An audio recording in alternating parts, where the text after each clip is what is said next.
Assalamu alaikum. There's a sister here wants to know the method of Salah. Is it the same for the man and the woman? Same for the Shafi and the Hanafi? The sister has a question that is the method of offering Salah for the man and woman the same, for the Shafi or Hanafi the same? Our beloved Prophet Muhammad Sallallahu Alaihi Wasallam said, it's mentioned in Sahih Bukhari, volume number 1. The Prophet said, pray as you see me pray. The Prophet did not say that the women should pray separately or the men should pray separately. There's a hadith, again in Sahih Bukhari, volume number 1 in the book of Salah, that the Sahabiyas, they prayed the same way as the men prayed. There's no different type of praying for men and women. You should pray the same as the Prophet prayed, irrespective whether you're a man or a woman. I am aware that there are books available in the market, in India and throughout the world, of different schools of thought, that the style of praying for women is different because they are seen and the men is different. There is no such Sahih Hadith. For reply in Islam, always, your answer should be backed up with Qur'an and Sahih Hadith. Always, Qur'an and Sahih Hadith. So whenever you give reference, any scholar, let it be the biggest scholar in the world. If he gives the answer, there should be proof, quotation from the Qur'an and Hadith. Ask him for proof. قُلْ هَاتُوا بُرْهَانَكُمْ. Produce your proof in kuntum sadiqin. There is not a single Sahih Hadith. There is no verse in the Qur'an which says that the styles for offering Salah is different for the men and women. I am aware that scholars of their own view, they said, okay, fine, because women should be protected, they should pray differently. These are their thinking. But the Prophet never said that. We should pray as the Prophet prayed. Regarding the style for offering Salah, as the Hanafi style and the Shafi style, I am aware that it does differ.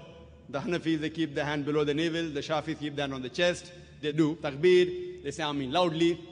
Again, my first answer. On Sahih Bukhari, the Prophet said, in volume number 1 in the book of Salah, pray as you see me pray.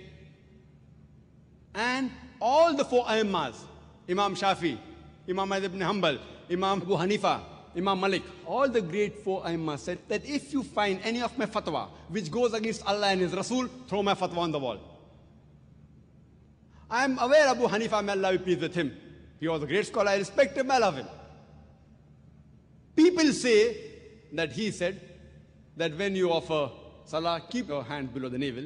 There's a hadith in Abu Dawud, if you read volume number 1, book of Salah, which says that the Prophet kept his hand below his navel when he offered Salah, but this is a Zaif hadith. Immediately the next hadith says, which is a Sahih hadith, that the Prophet kept his hand above the navel. There are other Sahih hadith in Sahih ibn Khuzaimah, which says that the Prophet kept his hand on the chest.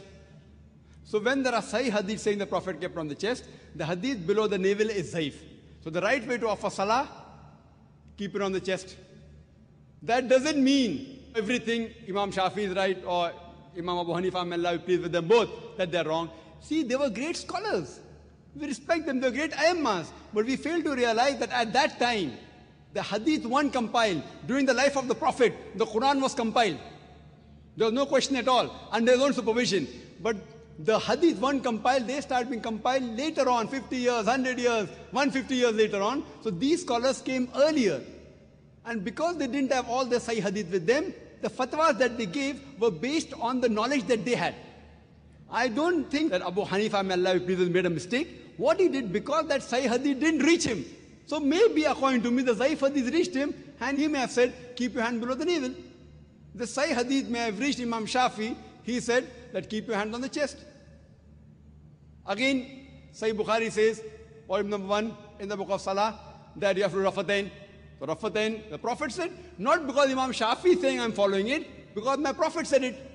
Now in wudu, there's a verse in the Quran in Surah Ma'idah, chapter number 5, that it says that when the woman touches, the wudu breaks. The Arabic word is masa, coming from namasa, which means touch. According to Imam Shafi, may Allah be pleased with him, he says that if the woman touches, the wudu breaks. Imam Abu Hanifa said, if the woman touches a man who's in wudu, wudu does not break. Now the Arabic verse of the Quran says, la masa, if the woman touches, wudu breaks. But there are 2 meanings of masa. One is a sexual touch and the other is a physical touch. So Imam Shafi, may Allah be pleased with him, he took it as a physical touch. Imam Abu Hanifa, he took it as sexual touch. So both had a difference of opinion. But when you go to Sunnah Abu Dawud, volume number 1, in the hadith of Aisha, may Allah be pleased with her, the Prophet was in wudu, he kissed her. And the Prophet, without doing wudu again, went for Salah. There's another hadith in Sahih Bukhari, in the book of Salah, volume number 1. The Hazrat Aisha was sleeping, Prophet put the leg and offered Salah. So this proves that physical touch does not break the wudu. So here, Abu Hanifa, may Allah be pleased with him, is right. And Imam Shafi, not that he made a mistake willfully, that hadith didn't reach him. So all were great scholars, and all the Imam said that if you find any of my fatwa which goes against Allah and His Rasul, then throw my fatwa on the wall. So I say that I am a Pakka Hanafi. Dr. Zakir Naik is a Pakka Hanafi. Why?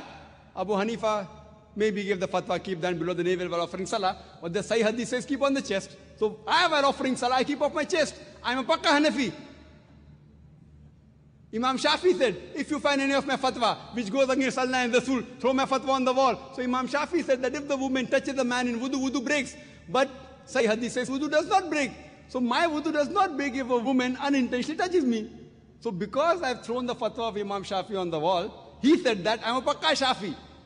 I am a Pakka Hanafi, I am a Pakka Shafi, I am Pakka Hanbali, I am also Pakka Maliki. Pakka means staunch.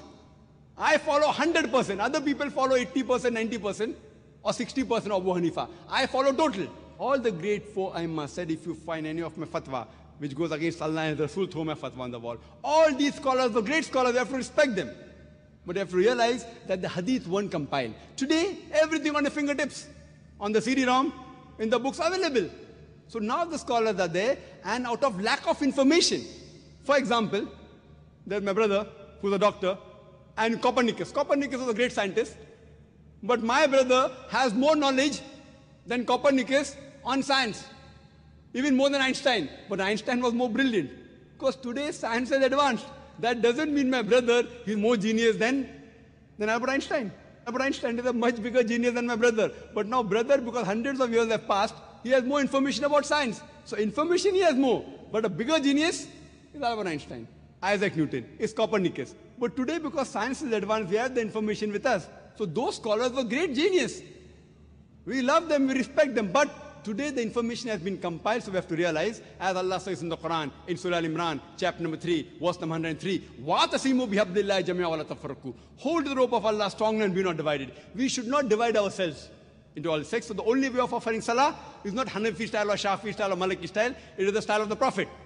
And Imam Abu Hanifa, may Allah be pleased with him, Imam Shafi, may Allah be pleased with him, they told, if you find anything of my fatwa which goes against Allah and Rasul, throw my fatwa on the wall. So if you're Pakka Hanafi, you have to offer as the Sahih Hadith says. If you're a Pakka Shafi, offer as what the Sahih Hadith says. Then you'll be following the true Islam. Hope that answers the question, sister. Brothers, please.